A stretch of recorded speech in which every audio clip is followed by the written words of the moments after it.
the post-treatment journey, or post-diagnosis and treatment journey, was quite a departure from what I'd been used to.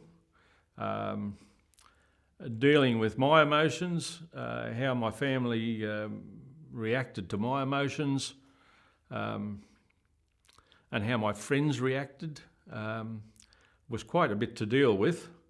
But understanding their emotions and thinking to myself, well, they're probably uneased at asking me how I'm going or what to do, because it's a little bit like a close family member dies, or and you sometimes are stuck for words what to say, and that sort of emotion seems to be present in this situation. And just saying something to start the conversation, it breaks the ice.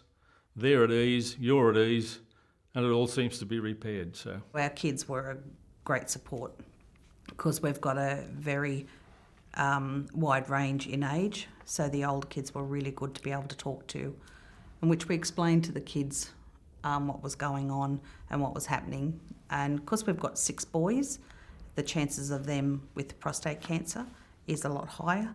So we explain to them too, as they get older, that they need to go and get checked. I'm also used to winning and just beating whatever comes up in front of me, and that's exactly the way I looked at it. This is my battle to fight. I don't need any help from anyone. I don't need any support.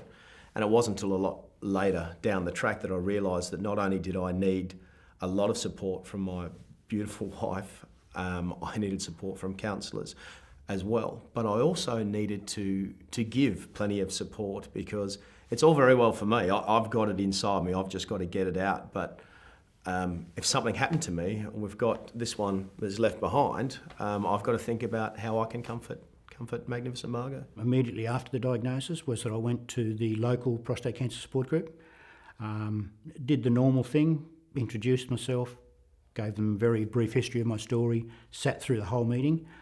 During that time, of course, I was assessing everybody there. I picked a fellow out.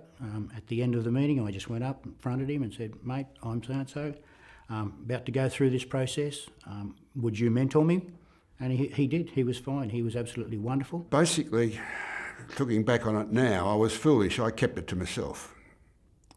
Had I had the knowledge that I now have, I'd have known that I should have been out talking about it to the family, talking about it to my GP.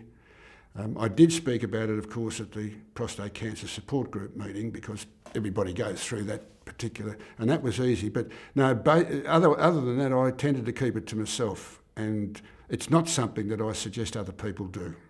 I sort of view the support group as an extension of the family, in the fact that there's a great deal of anonymity and security in what you say in a support group. And the people that come along, particularly newcomers, you see it in their face. The relief after they've, excuse the expression, but spilt their guts about what's going on, and shared it with a whole bunch of other people who've then come and talked to them and said, "I've experienced this and I've come out, and if you do this or try that," you know, the options are there, and they keep coming back to learn a bit more. And it's so the support group experience, in my experience, was paramount. It was just a turning point for me.